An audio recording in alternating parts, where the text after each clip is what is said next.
اللہ نے جو حکم دیا ہے اور سرکار دو عالم صلی اللہ علیہ وسلم نے جو اس کی وضاحت فرمائی ہے، اس کا خلاصہ یہ ہے کہ اگر آدمی آپ سے زیادتی کرتا ہے معاف کر دیں۔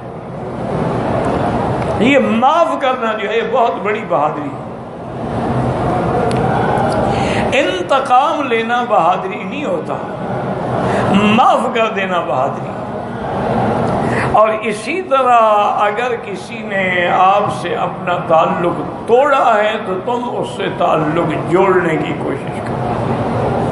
اسی طرح کسی نے اپنے معاملات میں، اپنی شادی میں، خیرات میں تمہیں دینے سے منع کیا ہے، تم اس کو دیتے رہو، تاکہ مومن کا اخلاق جو ہے، اب دیکھیں نا میرے آقا سرکار دو عالم صلی اللہ علیہ وسلم اور ان کے صحابہ پر قریش نے کون سا ظلم ہے جو نہیں ڈھایا؟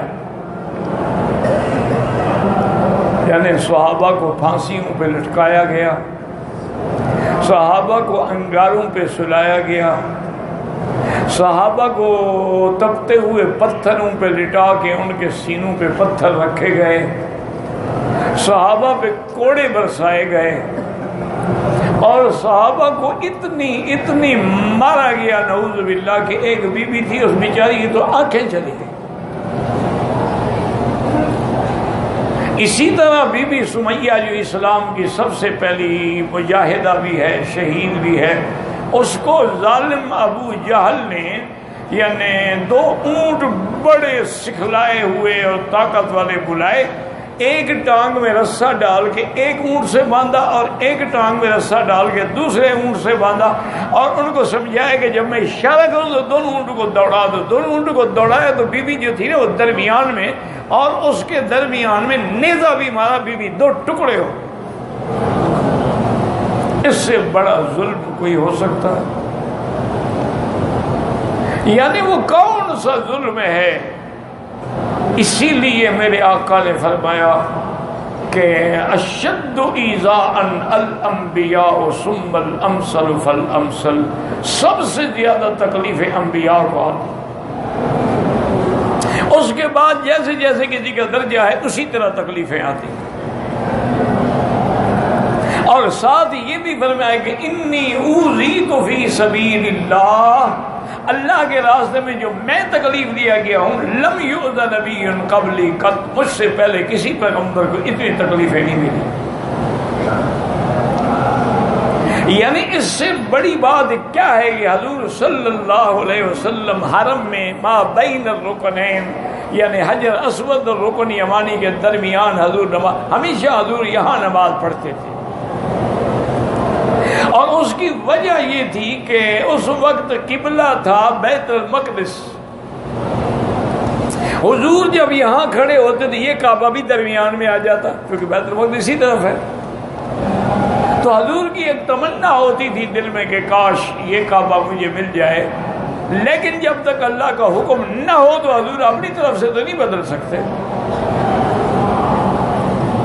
آپ نماز پڑھ رہے ہیں کہ ابو جہل لعنہ اللہ تعالی وہ گزرا اور کہنے لگا کہ یا محمد صلی اللہ، آپ ہمیں دکھا کے ہمارے سامنے آ کے نمازیں پڑھتے ہیں، قرآن پڑھتے ہیں، واللہ خدا کی قسم اگر میں نے آج کے بعد آپ کو یہاں نماز پڑھتے ہوئے دیکھا لأطأن رأسک، میں آپ کے سر کو کچل ڈالوں گا۔ حضور صلی اللہ علیہ وسلم سنتے رہے، کوئی جواب نہیں دیا۔ دوسرے دن حضور صلی اللہ علیہ وسلم اپنے وقت کے مطابق اسی جگہ پر آ کے آپ نے نماز شروع کی۔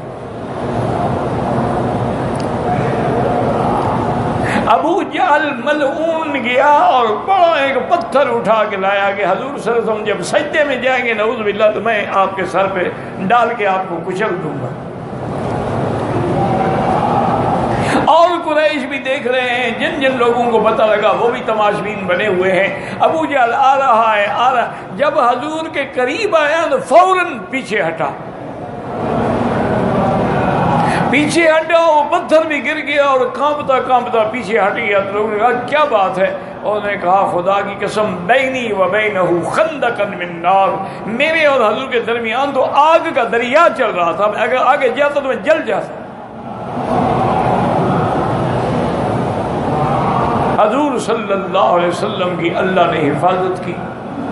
صحابہ نے پوچھا، آپ نے فرمایا کہ یہ اس کی قسمت تھی کہ وہ ہٹ گیا، اگر آگے آتا نا تو آج اس کو اللہ کے فرشتے جو ہے عبرت بنا دیتے۔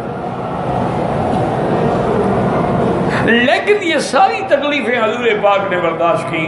منہ پہ بیٹھ کے کہا گیا کہ نعوذ باللہ آپ جھوٹے ہیں، اللہ کے نبی کو کہا جائے کہ تم کذاب ہو، اللہ کے نبی کو کہا جائے کہ آپ جادوگر ہیں، اللہ کے نبی کو کہا جائے کہ آپ شاعر ہیں، اللہ کے نبی کو سامنے بیٹھ کے کہا جائے کہ یہ قرآن اللہ کی کتاب نہیں ہے، یہ تو آپ کی گھڑی ہوئی باتیں ہیں۔ آپ کا کیا خیال ہے اللہ کے نبی کے دل پہ کیا گزرتی ہے؟ یہ ساری تکلیفیں حضور نے برداشت کی، حتیٰ کہ مکہ چھوڑنا پڑا، ہجرت کی۔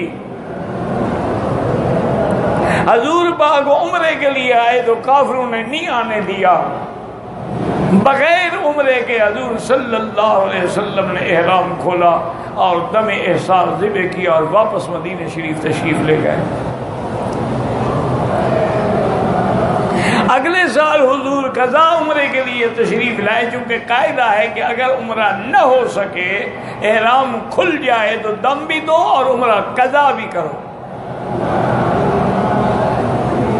حضور صلی اللہ علیہ وسلم قضا عمرے کے لیے آئے تو کافر نے کہا جی صرف 3 دن کی اجازت ہے۔ چوتھے دن حضور نے مطالبہ کیا کہ بھی 1 دن تو مجھے اور دے دو۔ انہوں نے کہا جی نہیں، جو ہم نے کہا تھا آپ واپس جائیں۔ کیا خیال ہے آپ کا کہ 1500 کا لشکر ساتھ ہے لیکن حضور واپس جا رہے ہیں۔ اب اللہ نے سرکار دو عالم کو عزت دی، شان دی، غلبہ دیا۔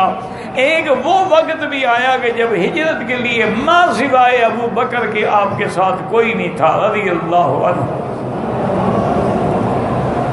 ایک ابو بکر تھے اور ایک محمد مصطفیٰ تھا، راستہ دکھلانے والا یہودی تھا، لیکن وہ وقت بھی اللہ نے اپنے نبی کو دکھلایا کہ فتح مکہ کے موقع پر آج 10,000 کا صحابہ کا ٹھاٹھے مارتا ہوا لشکر ہے، سمندر ہے جو بڑا چلا رہا۔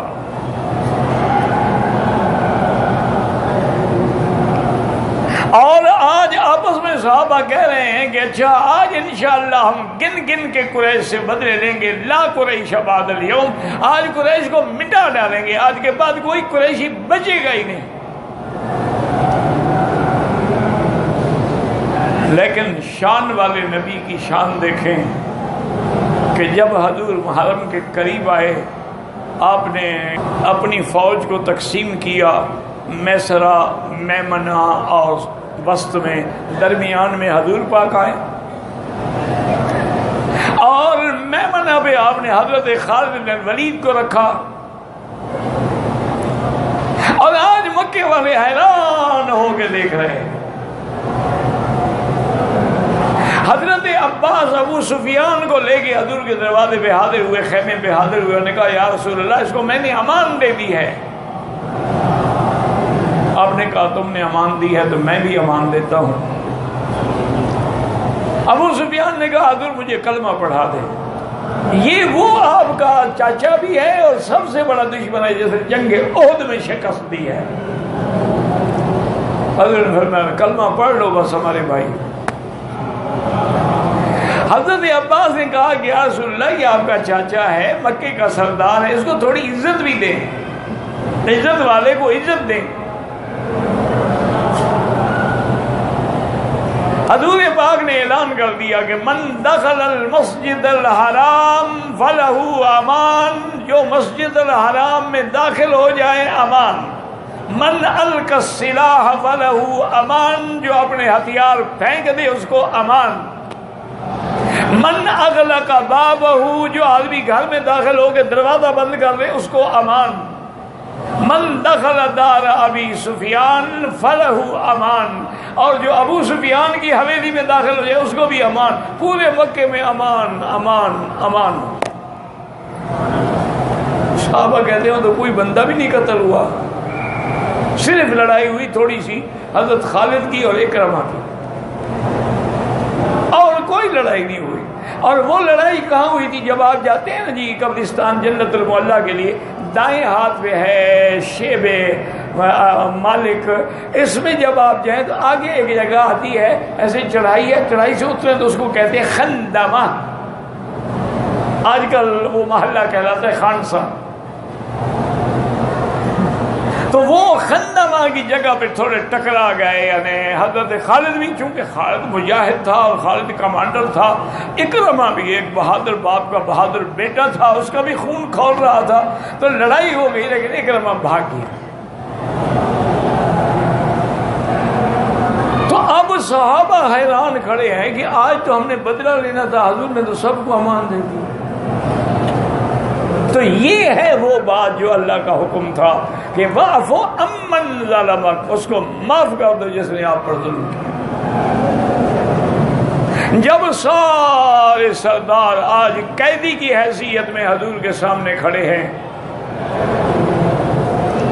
حضور پاک نے فرمایا بلاؤ اس شیبی کو جس کے پاس کعبے کی چابی ہے. وہ آگے آیا، حضور نے فرمایا تمہیں یاد ہے میں نے تم سے چابی مانگی تھی کہ میں کعبے کے اندر جا کے عبادت کرنا چاہتا ہوں، تم نے کہا آپ کو میں نہیں دیتا. یاد ہے حضور؟ یاد ہے. انہوں نے ادھر لاؤ چابی. فرمایا آج میرے ہاتھ سے کوئی چابی چھین سکتا ہے؟ یا رسول اللہ آپ فاتح مکہ ہیں، مکہ فتح ہو گیا، آپ کے ہاتھ سے کون چابی چھین سکتا ہے؟ آپ نے فرمایا تم نے وہ کیا تھا لیکن میں رحمت للعالمین ہوں. خذھا خالدتاً تالدتاً لا یاخذ منک الا ظالم. یہ چابی رکھ لو، ہمیشہ تمہارے پاس رہے گی، تم سے کوئی ظالم آگے چھینے گا ورنہ کوئی نہیں چھینے گا. آج تک بھی وہ چابی اسی خاندان میں. یعنی کہہ دینا بڑا آسان. حضور نے فرمایا مکے والوں ایسا کرو کہ آج تم خود فیصلہ کرو کہ میں تمہیں کیا سزا دوں. کیا چاہتے ہو، کیا کہہ دوں؟ نے کہا یا رسول اللہ انت اخ کریم، کچھ بھی ہو جائے ہم ہیں تو آپ کے رشتہ دار، ہمارے سخی بھائی ہیں، ہم نے جو کچھ کیا ہے لیکن آپ کرم کا فیصلہ کریں. حضور پاک نے فرمایا کہ سنو میں آج وہی فیصلہ کرتا ہوں جو یوسف علیہ السلام نے کیا تھا. ان کے بھی تو بھائی تھے نا ظلم کرنے والے، انہیں کنویں میں ڈالنے والے، انہیں بیچنے والے.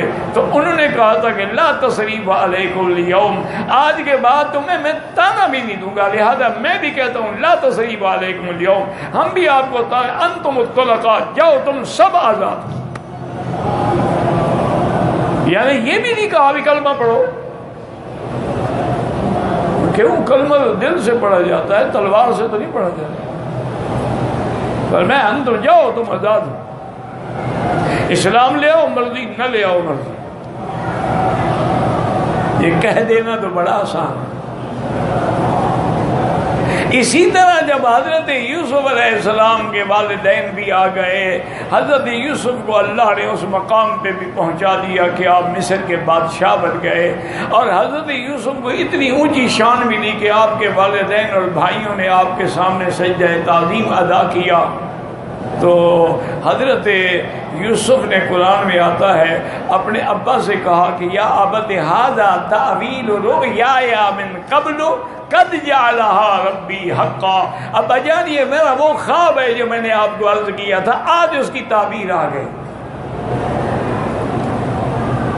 آگے سنیں قرآن میں کیا ہے. وَقَدْ أَحْسَنَ بِي إِذْ أَخْرَجَنِي مِنَ السِّجْنِ وَجَاءَ بِكُم مِّنَ الْبَدْوِ اس کے بعد حضرت یوسف نے فرمایا کہ ابا جان اللہ نے بڑا احسان کیا کہ مجھے قید سے نکالا، اور اللہ نے بڑا احسان کیا کہ آپ کو اس دیہات سے لے کے اس شہر میں پہنچایا اور ہمیں اکٹھا کر دیا۔